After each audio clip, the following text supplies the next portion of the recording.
Ang buhay ay parang dagat, puno ng mga pagsubok at walang kasiguraduhan.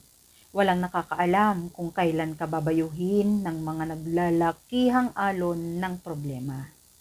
Mga pagkakataong ipaparamdam sa'yo kung gaano ito kalupit. Subalit, sa kabila nito, ang mga alon ay huhupa. Ang dagat ay magiging payapa.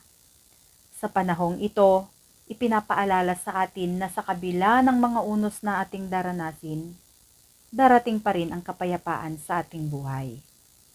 Pagkakataon at panahon upang tayo'y makapagpahinga. Huminga ng malalim, ngumiti at ibulong. Sa wakas, natapos na rin ang unos.